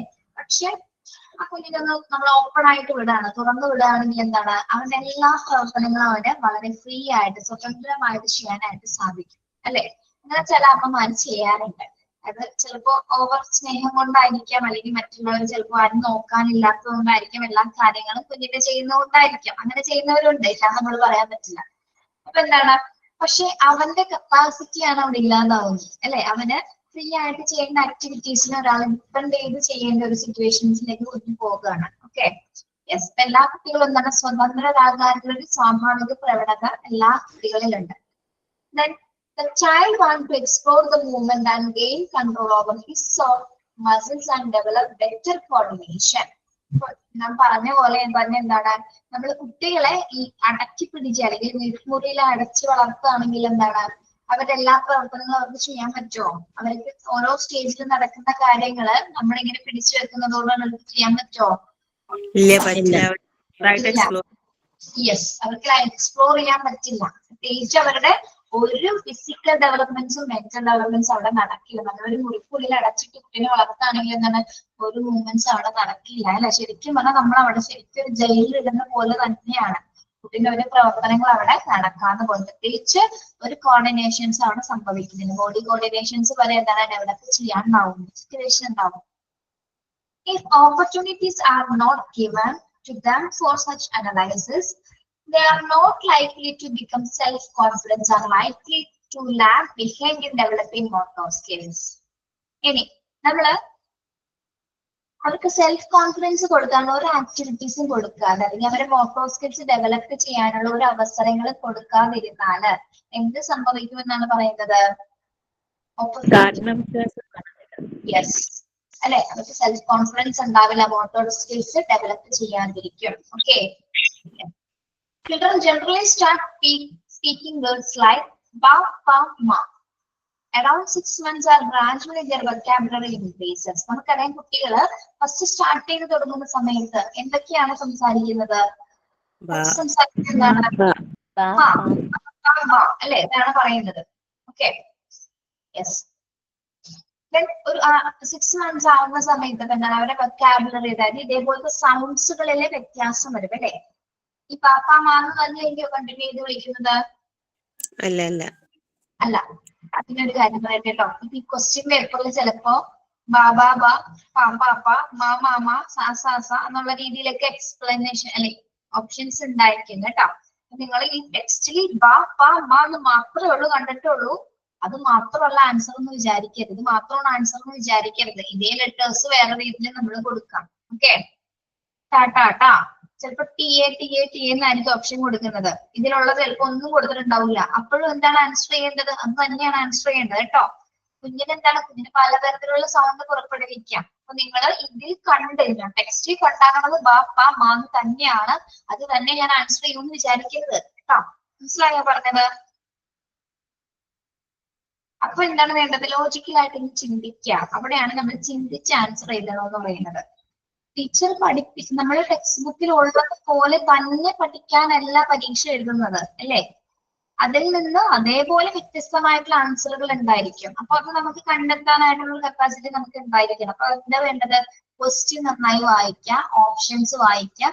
പിന്നെ ഒരു മെത്തേഡ് ഉണ്ട്, ഓപ്ഷൻസ് എലിമിനേറ്റ് ചെയ്യാനുള്ള മെത്തേഡ് ഉണ്ട്. നിങ്ങൾക്കറിയാം ഓപ്ഷൻസ് എലിമിനേറ്റ് ചെയ്യുന്നത് എങ്ങനെയാണെന്ന്? പറഞ്ഞുതരാം. ഓപ്ഷൻ എലിമിനേറ്റ് ചെയ്യണം വളരെ ശരിക്കും നമുക്കൊരു ടെക്നിക്കാണ് കേട്ടോ. എന്നെ പഠിപ്പിച്ച സൈക്കോളജി ടീച്ചർ പഠിപ്പിച്ചു തന്നതാണ്. കാരണം ഓപ്ഷൻസ് കാണുമ്പോൾ 4 ഓപ്ഷൻ ഉണ്ടായിരിക്കും അല്ലെ. അതില് ആദ്യത്തെ ഓപ്ഷൻ എ വായിച്ചു. എ വായിച്ചതിന് ശേഷം ഇതല്ല എന്ന് നമുക്ക് കൺഫേം ആയിട്ട് തോന്നും. ഇതല്ല, അപ്പൊ എ അല്ല. ബി അല്ല, സിയോ ഡിയോ ആണോ എന്നൊരു കൺഫ്യൂഷൻ ഉണ്ട്. അപ്പൊ എന്താണ്, എയും ബിയും നമ്മൾ എലിമിനേറ്റ് ചെയ്ത് കളഞ്ഞു. എയും ബിയും നമ്മളവിടെ മാറ്റി വെക്കുക. അതായത് സമയം വരെ നമുക്ക് നോക്കേണ്ടതുണ്ട്. അതായത് എയും ബിയിൽ കിടന്ന് നമ്മൾ, അല്ലെങ്കിൽ 4 ഓപ്ഷനിൽ കിടന്ന് നമ്മൾ എന്താണ് ഇവിടെ കിടന്ന് തപ്പിക്കിടന്ന് ഒരുപാട് സമയം, ഒരു 5 ക്വസ്റ്റ്യൻ ചെയ്യേണ്ട സമയം മുഴുവൻ നമ്മൾ ഒരു ക്വസ്റ്റ്യൻ കളയും. എന്താണ്, എയും ബിയും നമ്മുടെ എലിമിനേറ്റ് ചെയ്യാം. 2 ഓപ്ഷൻസ് നമ്മൾ മാറ്റി. പിന്നുള്ളത് എന്താണ്, നമുക്കറിയാം ടിയോ സിയോ ആണ് ആൻസർ എന്ന് നിങ്ങൾക്ക് വൃത്തിയായിട്ട് അറിയാൻ പറ്റും അല്ലെ. മറ്റത് രണ്ടും ഉറപ്പല്ല. ഉറപ്പായിട്ടും എയും ബിയും അല്ല എന്ന് നിങ്ങൾ ആദ്യം മനസ്സിലാക്കാം അല്ലെ. നിങ്ങൾക്ക് അറിയാൻ പറ്റും ക്വസ്റ്റ്യൻ കണ്ടു കഴിഞ്ഞാല് ഇതല്ല, ഇത് മറ്റേ ചാപ്റ്ററിലാണ്, ഇതാണെന്നുള്ളത് നമുക്ക് കൃത്യമായിട്ട് അറിയാൻ പറ്റും. ഓക്കെ, അപ്പൊ നമ്മുടെ ഓപ്ഷൻ എന്താണ്? ബാക്കി സിയും ഡിയും അവിടെ കിടപ്പുണ്ട്. ഇതെങ്ങനെ കണ്ടുപിടിക്കും നമ്മള്? അവിടെയും കുറച്ച് സെക്കൻഡ് സമയങ്ങൾ നമ്മൾ അവിടെ ചെലവഴിക്കണം. അപ്പൊ ക്വസ്റ്റ്യൻ റിലേറ്റ് ചെയ്ത ആൻസർ ഒന്ന് നോക്കണം. ഈ ക്വസ്റ്റ്യൻ വരുമ്പോൾ ഇതിലേക്ക് ആൻസർ ലിങ്ക് ചെയ്യുന്നുണ്ടോ എന്ന് നമ്മളൊന്ന് കോമൺ സെൻസ് വെച്ച് ചെയ്യാവുന്നേ ഉള്ളൂ. ഇതിന് ഇത്ര വലിയ ഇന്റലിജൻസോ സ്കില്ലോ ഒന്നും വേണ്ട കേട്ടോ. ഓപ്ഷൻ ഡിയില് നൺ ഓഫ് ദ എബോ എന്നായിരിക്കും ആൻസർ കിടക്കുന്നത്, അല്ലെങ്കിൽ all of the above. Simple ആയിട്ട് നമുക്ക്, അല്ലെങ്കിൽ വേറൊരു ഓപ്ഷൻ ആയിരിക്കും. സിമ്പിൾ ആയിട്ട് എന്താണ് നമുക്ക് ആൻസർ ചെയ്യാൻ പറ്റും. അപ്പോ ഡി എന്നൊരു ഓപ്ഷൻ കളഞ്ഞാല് സി ആണ് ആൻസർ. അതങ്ങനെ പല സിറ്റുവേഷനിൽ എനിക്ക് ഓക്കെ ആയിട്ടുണ്ട് കേട്ടോ. ഞാൻ അങ്ങനെ എലിമിനേറ്റ് ചെയ്ത് ട്രൈ ചെയ്ത് എനിക്ക് ശരിയായിട്ടുണ്ട്. അപ്പൊ നിങ്ങൾ ഇനിയിപ്പോ മോക്ക് ടെസ്റ്റ് ഒക്കെ കാണുന്ന സമയത്ത് അങ്ങനെ ഒന്ന് ചെയ്തു നോക്കും കേട്ടോ. അത് നല്ലൊരു ടെക്നിക്കാണ്. പക്ഷെ ചെയ്യുമ്പോ എന്താണ്, കൃത്യമായിട്ട് ശ്രദ്ധിക്കണം. ക്വസ്റ്റ്യനും ശ്രദ്ധിക്കണം, ഓപ്ഷനും ശ്രദ്ധിക്കണം. എന്നാലും മാത്രമേ ചെയ്യാൻ പറ്റുള്ളൂ കേട്ടോ. അപ്പൊ ക്വസ്റ്റ്യൻസിൽ ഓപ്ഷൻസ് എലിമിനേറ്റ് ചെയ്യാനുള്ള ഒരു സ്കില്ല് ചെറുതായിട്ട് പഠിച്ചു വെക്കുന്നത് നല്ലതായിരിക്കും. ഓക്കെ, അപ്പൊ നമ്മളുടെ അധികം സമയവും പോവില്ല. അതിൽ കിടന്ന് 4 ഓപ്ഷൻസിൽ കിടന്ന് നമ്മൾ എന്താണ് കഷ്ടപ്പെട്ടു പോകുന്നത് ചില സമയത്ത്. അങ്ങനത്തെ സിറ്റുവേഷൻ വന്നപ്പോ ഞാൻ ടീച്ചറിനോട് ചോദിച്ചപ്പോൾ ടീച്ചർ എനിക്ക് പറഞ്ഞ അങ്ങനെ മെത്തേഡാണ് കേട്ടോ. അങ്ങനെ ചെയ്യാൻ പഠിക്കാം. ഓക്കെ, ശ്രമിച്ചു നോക്ക്. പറ്റില്ലെങ്കിൽ വേണ്ട. നിങ്ങൾക്ക് എങ്ങനെയാണോ പറ്റുന്നത്, ചൂസ് ചെയ്യാൻ പറ്റുന്നത് എങ്ങനെയാണോ അതിനനുസരിച്ച് ചെയ്യാം. എങ്കിലും ട്രൈ ചെയ്ത് നോക്കാനുള്ള ശ്രമം നടത്തൂലേ? Yes ma'am. ചെയ്യണം കേട്ടോ. യെസ്, അടുത്തത് എന്താ പറഞ്ഞത്? Okay, talking to them and encouraging them to talk on stage is very important for their language development. Early stimulation helps the practice mastering the language. നമ്മള് ചെറിയ നമ്മുടെ മുത്തശ്ശിമാരൊക്കെ ഈ കുട്ടികളോട് ഇങ്ങനെ സംസാരിച്ചുകൊണ്ടിരിക്കുന്നത് കണ്ടിട്ടില്ലേ നിങ്ങള്? ചെറിയ കുട്ടികളോട് മടിയിൽ കിടത്തിയിട്ട് അല്ലെങ്കിൽ കണ്ടിന്യൂസ് ആയിട്ട് എന്തൊക്കെയോ അവര് പറയും. ശ്രദ്ധിച്ചിട്ടുണ്ടോ നിങ്ങള്? Yes ma'am. യെസ്. എന്തിനാ അവരിങ്ങനെ പറയണം? ഒരുപാട് ഉറപ്പാണ്. എന്തെല്ലാം വിശേഷങ്ങൾ അവര് പറയും. വീട്ടിലെ കാര്യങ്ങള്, നാട്ടിലെ കാര്യങ്ങള് ഒക്കെ കൊച്ചിനോട് കമ്മ്യൂണിക്കേറ്റ് ചെയ്യും. കുഞ്ഞെന്താണ് ആ സമയത്ത് കുഞ്ഞ് ചിരിച്ച് കളിച്ചൊക്കെ എക്സ്പ്രഷൻസ് കൊടുക്കും അല്ലെ, ചെറിയ ചെറിയ സൗണ്ട് ഒക്കെ പുറപ്പെടുവിക്കും. പക്ഷെ തുടരെ എന്താണ് കുഞ്ഞ് ഈ അമ്മ പറയുന്ന എന്തെങ്കിലും വാക്കുകൾ ക്യാച്ച് ചെയ്യും അല്ലെ. ഓരോ സ്റ്റേജ് കഴിയുന്ന അനുസരിച്ച് എന്താണ് എന്തെങ്കിലുമൊക്കെ ക്യാച്ച് ചെയ്ത് അത് അതേപോലെ തന്നെ ആ സൗണ്ട് പുറപ്പെടുവിക്കാൻ നോക്കും, അല്ലെങ്കിൽ അത് പറയാൻ ശ്രമിക്കും അല്ലെ. അപ്പൊ മുത്തശ്ശിമാരോട് എന്താ ചെയ്യുന്നത്? അവരെ സംസാരിക്കാനായിട്ട് എൻകറേജ് ചെയ്ത് കൊടുക്കുകയാണ്. മുത്തശ്ശി മാറ്റി നിർത്താം, അച്ഛനും അമ്മമാരും അങ്ങനെയൊക്കെ തന്നെ ചെയ്യുന്നുണ്ട് കേട്ടോ. അമ്മമാരായിരിക്കും കൂടുതൽ അല്ലെ സംസാരിക്കും. നിങ്ങൾ ഒരുപാട് സംസാരിക്കും കുഞ്ഞുങ്ങളോട്. നിങ്ങളെ പഴയ കാലഘട്ടം ഒന്ന് എടുത്തു നോക്കിയേ. കുഞ്ഞായിരുന്ന സമയത്ത് നിങ്ങൾ അവരോട് സംസാരിച്ചിട്ടുണ്ട് അല്ലെ. ഒരുപാട് കാര്യങ്ങൾ ഇങ്ങനെ സംസാരിച്ച് നിങ്ങളുടെ ആ ഒരു സപ്പോർട്ട് കൊണ്ടാണ് കുഞ്ഞെന്തായത് തിരിച്ചെന്തെങ്കിലുമൊക്കെ പറയാൻ തുടങ്ങിയത്. അതായത് ഏർലി സ്റ്റിമുലേഷൻ, നമ്മൾ ആദ്യം കൊടുക്കുന്ന ഉത്തേജനമാണ് അവരുടെ ലാംഗ്വേജ്, അല്ലെങ്കിൽ ഓരോ വേർഡ്സ് പറയാനും ഓരോ വാക്കുകൾ, ഓരോ ലെറ്റേഴ്സ് പറയാനായിട്ട് അവർക്ക് ബൂസ്റ്റിംഗ് ഉണ്ടായിരിക്കുന്നത്. ഓക്കെ, അപ്പൊ നമ്മള് മുത്തച്ഛന്മാരൊക്കെ പറയുന്നത് എന്താ മുത്തച്ഛനോട് ഇങ്ങനെ പറഞ്ഞു നിങ്ങൾ ചോദിക്കും അല്ലെ. പക്ഷെ അതൊരു ടെക്നിക്കാണ്, നമുക്കറിയില്ല അതെന്താണ്. കുഞ്ഞ് തിരിച്ച് സംസാരിക്കാനായിട്ടുള്ള ഒരു എൻകറേജ്മെന്റ് ആണ് അവനെ കൊടുത്തുകൊണ്ടിരിക്കുന്നത്, സപ്പോർട്ടാണ്. അത് ലാംഗ്വേജ് ഡെവലപ്പ്, ഭാഷാ വികസനത്തിന് ഏറ്റവും ബേസിക് ആയിട്ടുള്ള ഒരു ഫൗണ്ടേഷൻ ആണ് ശരിക്കും. ചിലർക്ക് നമുക്ക് ഇഷ്ടപ്പെടില്ല, ഇങ്ങനെ ആവശ്യമില്ലാത്ത കാര്യങ്ങളൊക്കെ ആയിരിക്കും പറഞ്ഞു കൊടുക്കുന്നത് അല്ലെ. പക്ഷെ അത് നിരന്തരമായി പറയുന്നതിനനുസരിച്ച് ആ കുട്ടിയുടെ വൊക്കാബുലറി അവിടെ ഇൻക്രീസ് ചെയ്യുന്നുണ്ട്. കുട്ടി തിരിച്ച് സംസാരിക്കാൻ തുടങ്ങും. ശരിയാണോ പറഞ്ഞത്? അതെ, ഞങ്ങളുടെ തന്നെ 10ാം മാസത്തെ ഒരു കുട്ടിയുണ്ട്. ആ കുട്ടി 10 മാസമായിട്ടുള്ളൂ. ടാറ്റയൊക്കെ കാണിക്കാൻ പറഞ്ഞാൽ കൈ കൊണ്ട് കൈയൊക്കെ വീശിട്ട് ടാറ്റ കാണിക്കും. കൈ കൊട്ടാൻ പറഞ്ഞാൽ 2 കൈ ഇങ്ങനെ കൂട്ടി കൊട്ടും. അതുപോലെ പാട്ടൊക്കെ കേട്ടാല് 2 കൈയും ഇങ്ങനെ കൊട്ടിയിട്ട് ഡാൻസ് കളിക്കണ പോലെയൊക്കെ ചെയ്യും അവള്.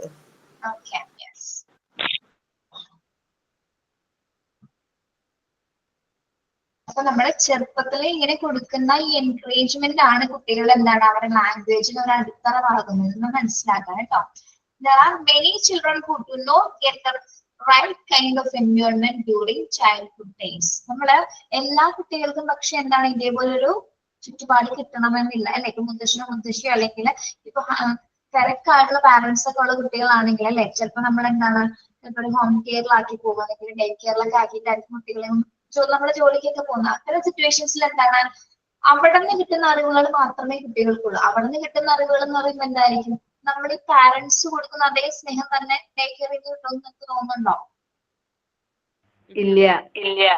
വ്യത്യാസമാണ്. എത്രത്തോളം ചിലപ്പോൾ കൊടുക്കുന്നുണ്ടായിരിക്കും, പക്ഷെ പാരന്റ്സ് കൊടുക്കുന്നതിന്റെ അത്രയും വരെ ദിസ് ഹാപ്പൻസ്. ഓക്കെ, അത്രത്തോളം അത് എത്തില്ല. പക്ഷെ അപ്പൊ അങ്ങനെ അവസരങ്ങൾ കിട്ടാത്ത കുട്ടികളുണ്ട്. അച്ഛനമ്മയുടെ സാന്നിധ്യം അല്ലെങ്കിൽ മുത്തശ്ശിയുടെ ഒക്കെ സാന്നിധ്യം കിട്ടാത്ത കുട്ടികളുണ്ട്. അങ്ങനെയുള്ള കുട്ടികളാണ് എന്ത് നമ്മൾ ശരിക്കും പറയാമെങ്കിൽ ഇൻട്രോവേർട്ട് കാറ്റഗറിയിലോട്ടൊക്കെ പോകുന്നത്. മിണ്ടാതെ കുട്ടികളായി വരുന്നതിന്റെ കാരണം അവർക്ക് ബേസിക് ആയിട്ടുള്ളതിൽ കിട്ടിയിട്ടില്ല. അതായത് ചെറുപ്പകാലങ്ങളിൽ അവർക്ക് സംസാരിക്കുന്നതിനോ അല്ലെങ്കിൽ സംസാരത്തിനെ എൻകറേജ് ചെയ്യാനായിട്ട് സപ്പോർട്ട് ചെയ്യാനായിട്ട് ആരും ഉണ്ടായിരുന്നില്ല.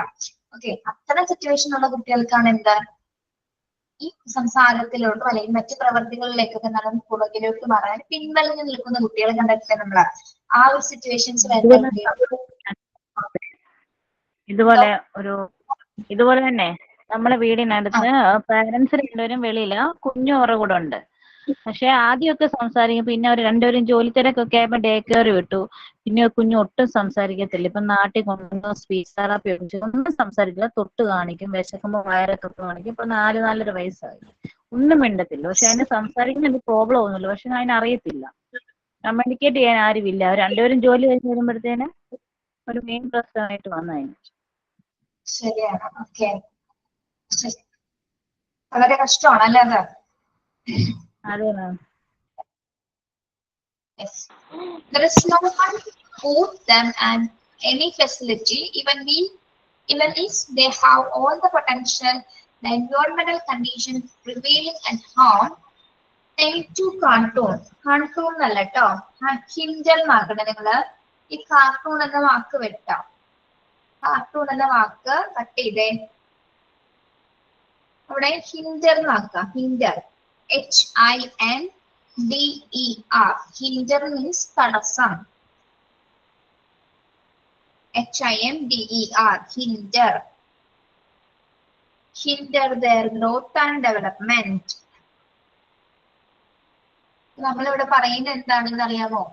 അതായത് ഇതേപോലെ കുട്ടികൾക്ക് സിറ്റുവേഷൻസ് കിട്ടാതെ, അതായത് അവസരങ്ങൾ കിട്ടാതെ വരുന്ന കുട്ടികളുണ്ട്. അതായത് അവരുടെ ചുറ്റുപാട് എൻവയോൺമെന്റൽ കണ്ടീഷൻസ് വരെ എങ്ങനെയാണ് അവർക്ക് എതിരാണ്. അതായത് അവർക്ക് മറ്റ് ഒരുപാട് തടസ്സങ്ങളാണ്, അല്ലെങ്കിൽ ബൂസ്റ്റ് ചെയ്യാൻ ആരില്ല, പറഞ്ഞു കൊടുക്കാൻ ആരുമില്ല, സപ്പോർട്ടിങ് ആയിട്ട് ആരുമില്ല. അങ്ങനെ വരുന്ന സിറ്റുവേഷൻസില് കുട്ടികളില് എന്ത് തരം തടസ്സമാണ് അല്ലെങ്കിൽ എന്ത് തരം ബുദ്ധിമുട്ടാണ് ഡെവലപ്പ് ചെയ്യുന്നത്? അത് അവരെ ബാധിക്കുന്നത് അവരുടെ ഗ്രോത്ത് ആൻഡ് ഡെവലപ്മെന്റിനെയാണ്. അതായത് ഇത്തരത്തില് അവസരങ്ങളൊന്നും മറ്റു ചുറ്റുപാടുകളൊന്നും സുഗമമായി ലഭിക്കാത്ത കുട്ടികളില് എന്ത് സംഭവിക്കുന്നു?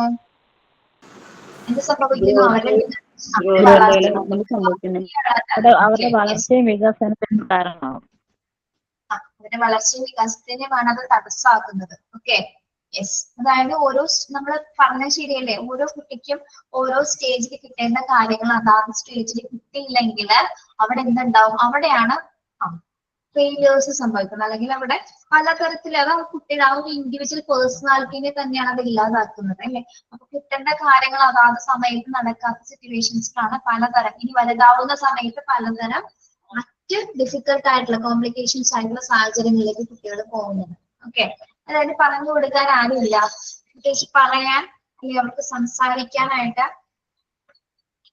ഇതേപോലെ സപ്പോർട്ടിംഗ് ആയിട്ട് അവരുടെ ചുറ്റുപാട് വരെ എന്താണ് അവർക്ക് എതിരായി നിൽക്കുന്ന സമയത്ത് ആ കുട്ടിയെ സംബന്ധിച്ചിടത്തോളം എന്താണ് അവരുടെ വളർച്ചയും വികാസത്തെയും അത് ഒരുപാട് രീതിയിൽ അതെന്താണ് ഭേദിക്കുന്ന തരത്തിലാണ്, അല്ലെങ്കിൽ തടസ്സമാവുന്ന രീതിയിലായിരിക്കും അത് ഉണ്ടായിരിക്കുന്നത്. ഓക്കെ, അപ്പൊ നമ്മൾ ഇതിൽ നിന്ന് മനസ്സിലാക്കേണ്ടത് എന്താണ്? കുട്ടികൾക്ക് അവർ അർഹിക്കുന്ന സമയത്ത് അല്ലെ അവർക്ക് വേണ്ട അവസരങ്ങൾ ആരാണ് ഒരുക്കി കൊടുക്കേണ്ടത്?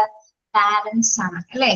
യെസ്, ഒരു പരിധി വരെ അധ്യാപകർക്കും മറ്റ് ഹോം കെയർസ് ഒന്നും നോക്കുന്ന ആൾക്കാർക്കൊക്കെ ഒരു പരിധി വരെ കൊടുക്കാൻ സാധിക്കുള്ളൂ. പക്ഷെ ഏറ്റവും കൂടുതൽ ലഭിക്കേണ്ടത് എവിടെ നിന്നാണ്? രക്ഷിതാക്കളിൽ നിന്നാണ്, അല്ലെങ്കിൽ പാരന്റ്സിൽ നിന്നുമായിരിക്കും ലഭിക്കേണ്ടത്. ഓക്കെ, നിങ്ങളൊന്ന് ആലോചിച്ചു, ഒരു കുട്ടിയുടെ ശരിക്കും ഒരു ഇൻഡിവിജ്വൽ പേഴ്സണാലിറ്റിനെ സ്വാധീനിക്കുന്നതിൽ ഏറ്റവും ഇമ്പോർട്ടന്റ് ആയിട്ടുള്ള ഘടകം എന്ന് പറയുന്നത് അവരുടെ പാരന്റ്സ് തന്നെയാണ് അല്ലെ.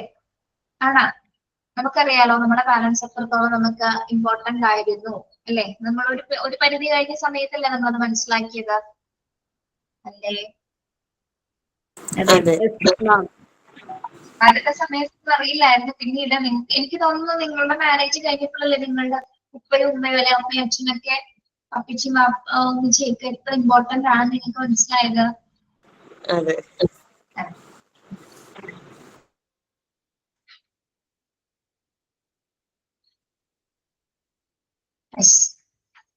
ഈ പാരഗ്രാഫിൽ പറഞ്ഞ കാര്യങ്ങളൊക്കെ ക്ലിയർ ആണോ?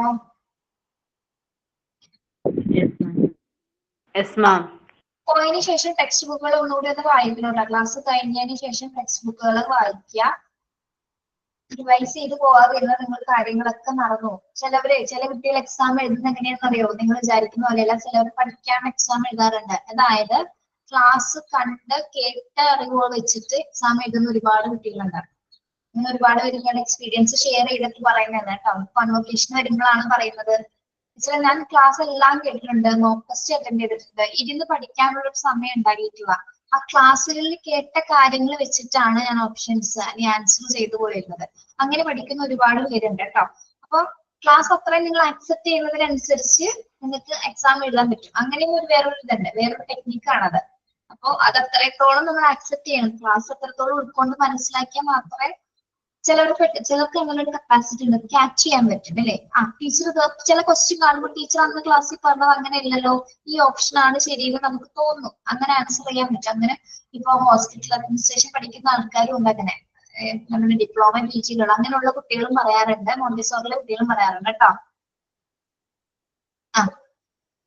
അപ്പൊ ക്ലാസ് ശ്രദ്ധിച്ചിരിക്കണം എന്ന് പറയുന്നതിന്റെ പ്രത്യേക കാര്യം അതാണ് കേട്ടോ. നമുക്ക് നോക്കാം next areas of mental development. മാനസികമായിട്ട് വികസനം സംഭവിക്കുന്ന പ്രധാനപ്പെട്ട ഏരിയാസ് ഏതൊക്കെയാണെന്നാണ് കേട്ടോ. ഫോളോയിങ് ആണ് the important area of mental development. Mental development നടക്കുന്നത് എങ്ങനെയൊക്കെയാണ്? Conception formation, development of problem solving, development of sensation and perception. നമുക്ക് ഓരോന്ന് നോക്കാം. കൺസെപ്ഷൻ ഫോർമേഷൻ എന്ന് പറഞ്ഞ എന്താണ്? ആശയ രൂപീകരണം. മാനസികമായ വികാസം സംഭവിക്കുന്ന ആദ്യത്തെ ഏരിയ എന്ന് പറഞ്ഞ എന്താണ്? Concepcion formation. അതായത് നമുക്കൊരു കോൺസെപ്റ്റ് ഫോർമേറ്റ് ചെയ്യാൻ പറ്റും. നമ്മൾ പറഞ്ഞില്ലേ ഈ ഒരു സ്റ്റേജിൽ നടക്കുന്ന പ്രധാന കാര്യം എന്ന് പറയുന്നത് കുട്ടികള് യുക്തിപരമായി ചിന്തിക്കുന്നു. യുക്തിപരമായിട്ട് ചിന്തിക്കുമ്പോൾ തന്നെ എന്താണ്? അവർക്ക് ഓരോ കോൺസെപ്റ്റുകളും ആശയങ്ങളൊക്കെ മനസ്സിലാക്കാനായിട്ട് പറ്റും അല്ലെ. അപ്പൊ പ്രധാനമായിട്ട് ആദ്യത്തെ ഏരിയ എന്താണ്? കോൺസെപ്ഷൻ ഫോർമേഷൻ ആണ്. അഥവാ മെന്റൽ ഏരിയാസിന്റെ മെന്റൽ ഡെവലപ്മെന്റ് നടക്കുന്ന ആദ്യ പ്രോസസ് എന്ന് പറയുന്നത് എന്താണ്? കോൺസെപ്റ്റ് ഫോർമേഷൻ അഥവാ ആശയ രൂപീകരണം. ഒരു ആശയങ്ങൾ മനസ്സിലാക്കാനും അത് രൂപീകരിക്കാനുള്ള ഒരു കപ്പാസിറ്റി കുട്ടികളിൽ ഡെവലപ്പ് ചെയ്യുന്നു. ഓക്കെ, ക്ലിയർ ആണോ? ക്ലിയർ ആണ്. സെക്കൻഡ് വൺ എന്താണ്? Development of problem solving skill. എന്താണ്? പ്രശ്ന പരിഹാരത്തിനുള്ള ഒരു കഴിവ് കുട്ടികളിൽ ഡെവലപ്പ് ചെയ്യുന്നു അല്ലെ. ഒരു പ്രോബ്ലം വന്നാൽ എങ്ങനെ സോൾവ് ചെയ്യുന്നുള്ള ഒരു കപ്പാസിറ്റി കുട്ടിയിൽ ഉടലെടുക്കുന്നു. Problem solving skills develop. Then third one, development of sensation and perception. Development of sensation and perception. Sensation and perception. Perception എന്ന് പറഞ്ഞാൽ എന്താണ്? ധാരണ. ധാരണ മീൻസ് എന്താണ്? അതായത് ഒരു കാര്യം സെൻസ് ചെയ്ത് മനസ്സിലാക്കാനായിട്ട് കുട്ടികൾക്ക് മനസ്സിലാകണം. എന്താണ് സെൻസ് ചെയ്ത് മനസ്സിലാക്കുക എന്ന് പറയുന്നത്? അതായത് ഇപ്പൊ നമ്മള് രണ്ട് പൂക്കള് കുട്ടികളുടെ കൈ കൊടുത്തു എന്ന് വിചാരിക്കാം. ഒന്ന് റോസ്, ഒന്ന് ജാസ്മിനും. ഓക്കെ, ഒന്ന് റോസാപ്പൂ, ഒരു മുല്ലപ്പൂവും കൊടുത്തേക്കാം. ദെൻ കണ്ണടച്ചുകൊണ്ട് എന്താണ് ഈ ആക്ടിവിറ്റി നമ്മൾ കൊടുക്കണം. കണ്ണടച്ച് പിടിച്ചിട്ട് കുട്ടിയോട് എന്താണ് അതൊന്ന് സ്മെല് ചെയ്യാൻ പറയും അല്ലെ. ഓക്കെ, സ്മെല് ചെയ്യുന്നതാണ് എന്ത്? സെൻസേഷൻ അല്ലെ. സ്മെല് ചെയ്യുന്നതാണ് നമ്മള് കുട്ടി അതുമായി സംവേദനക്ഷമം നോക്കുകയാണ്. ദെൻ സ്മെല് ചെയ്ത് കഴിഞ്ഞപ്പോ റോസാപ്പൂ മണത്ത് കഴിഞ്ഞപ്പോ കുട്ടിക്ക് മനസ്സിലായത് റോസിന്റെ മണമാണെന്ന് അല്ലെ. അതെന്താണ്? പെർസെപ്ഷൻ. കുട്ടിക്ക് അത് ധാരണ കൃത്യമായി മനസ്സിലാക്കി എന്താണ് ഞാൻ മണത്തിരിക്കുന്നത് അല്ലെങ്കിൽ ഞാൻ സ്മെല് ചെയ്തിരിക്കുന്നത് റോസാപ്പൂവാണെന്ന് കുട്ടി തിരിച്ചറിഞ്ഞു. ഓക്കെ, സെയിം സിറ്റുവേഷനിൽ അടുത്ത പൂവ് ഏതാണ് നമ്മൾ കൊടുക്കുന്നത്? മുല്ലപ്പൂവാണ് അല്ലെ. മുല്ലപ്പൂ കൊടുത്തതിന് ശേഷം എന്താണ്? പിന്നെ അത് തൊട്ട് നോക്കുന്നു, മണത്ത് നോക്കുന്ന സമയത്ത് എന്ത് പറയുന്നു? ഇത് മുല്ലപ്പൂവാണ്. ഓക്കെ, അതാണ് എന്റെ സെൻസേഷൻ ആൻഡ് പെർസെപ്ഷൻ എന്ന് പറയുന്നത്. ഒരു കാര്യം സെൻസ് ചെയ്ത് മനസ്സിലാക്കാൻ പറ്റുന്നതാണ് എന്ത്? സെൻസേഷൻ ആൻഡ് പെർസെപ്ഷൻ എന്ന് പറയുന്നത്. ഓക്കെ, അപ്പൊ റോസ് ഏതാണ് മുല്ല ഏതാന്ന് കുട്ടി കൃത്യമായിട്ട് ഐഡന്റിഫൈ ചെയ്തില്ലേ? ഓക്കെ, അതാണ് എന്ത്? സെൻസേഷൻ ആൻഡ് പെർസെപ്ഷൻ എന്ന് പറയുന്നത്. മനസ്സിലായോ നിങ്ങൾക്ക് ഓപ്ഷൻസ് പറയുന്നത്? അല്ല, എക്സാമ്പിൾ മനസ്സിലാവുന്നുണ്ടോ? ദെൻ ഈ ഒരു സമയത്ത് മെന്റൽ ഡെവലപ്മെന്റ് നടക്കുന്ന മറ്റൊരു ഏരിയ ആണ് എന്ത്? ഡെവലപ്മെന്റ് ഓഫ് മെമ്മറി അല്ലെ? കുട്ടികൾ എന്താണ് മെമ്മറി കപ്പാസിറ്റി ഈ ഒരു സമയത്താണ് ഡെവലപ്പ് ചെയ്യുന്നത്. Then next one development of thinking and reasoning. Development of thinking and reasoning എന്താണ്? കാര്യകാരണ സംവിധാനം. കുട്ടിയുടെ വികസനം കൃത്യമായിട്ട് കാര്യങ്ങൾ എന്താണ് അതറിയാനും ചിന്തിക്കാനൊക്കെ ഉള്ള ഒരു ഡെവലപ്മെന്റ് സ്റ്റേജ് ഈ ഒരു സമയത്താണ് നടക്കുന്നത്. Then development of imagination. Imagination നമ്മൾ കണ്ടിട്ടില്ലേ, കുട്ടികള് ഇല്ലാത്ത കഥാപാത്രങ്ങളിലേക്ക് ഉണ്ടാക്കി കഥ പറയുന്നുണ്ടല്ലേ? നടന്ന സംഭവമേ ആയിരിക്കില്ല, പക്ഷെ ഭയങ്കരമായിട്ട് അതിൽ മിക്സ് ചെയ്ത് നമ്മൾ പോലും ഞെട്ടിപ്പോവും. അതേപോലത്തെ കഥകൾ ഉണ്ടാക്കിയെടുക്കും. അതെന്താണ്? അത് എല്ലാവരും ഇല്ല കേട്ടോ, എല്ലാ കുട്ടികളും ഇല്ല. ഇമാജിനേഷൻ കപ്പാസിറ്റി ഉള്ള കുട്ടികള്, അതായത് ഈ പ്രോസസ് എല്ലാവരിലും നടക്കുന്നുണ്ട് എങ്കിലും ഇത് കുറച്ച് കൂടുതലുള്ളവരുണ്ടാവും അല്ലെ? ഈ ക്രിയേറ്റിവിറ്റി ഇമാജിനേഷൻ കൂടുതലുള്ള ക്രിയാത്മകത അല്ലെങ്കിൽ ഭാവന കൂടുതലുള്ള ആൾക്കാരാണെങ്കിൽ എന്താണ് നമ്മളെ ഞെട്ടിക്കുന്ന കഥകളൊക്കെ പറഞ്ഞു കഴിയും. സ്കൂളിൽ പോയി വീട്ടിൽ വന്ന സമയത്ത് ചിലപ്പോ ടീച്ചർ ഒരു കഥയായിരിക്കും പറഞ്ഞത്, പക്ഷെ ആ കഥയിൽ അഡീഷണൽ ആയിട്ട് ഇവര് ചേർക്കും അല്ലെ? നമ്മളോട് പറയും അതിലെ അമ്മ എന്നിട്ട് അങ്ങനെ സംഭവിച്ചതിന് ശേഷം ഇങ്ങനെ സംഭവിച്ചു, അങ്ങനെയില്ലേ അമ്മേ, ഇങ്ങനെയായിരുന്നു അത് നടന്നത്. നമ്മള് അതിനനുസരിച്ച് നമ്മൾ എക്സ്പ്രഷൻ കൊടുക്കണം അല്ലെ? പക്ഷെ അതെന്താണ് നമ്മൾ മനസ്സിലാക്കണം, അങ്ങനെ ഒരു കഥ ഇല്ല എന്ന് നമുക്കറിയാൻ പറ്റും കേട്ടാൽ തന്നെ അല്ലെ? അവരുടെ ഇമാജിനേഷനെ കൊണ്ടാണ് അത് ഉണ്ടാക്കിയെടുക്കുന്നത്. ഓക്കെ, അങ്ങനെയൊക്കെ സിറ്റുവേഷൻ ഉണ്ടാവാറുണ്ടോ? നിങ്ങൾ അതൊക്കെ ശ്രദ്ധിക്കുന്നുണ്ടോ? Yes ma'am. Yes. Okay. Then language development. അടുത്ത ഏരിയ മെന്റൽ ഏരിയ എന്ന് പറയുന്നത് ഏതാണ്? ഭാഷാ വികസനം.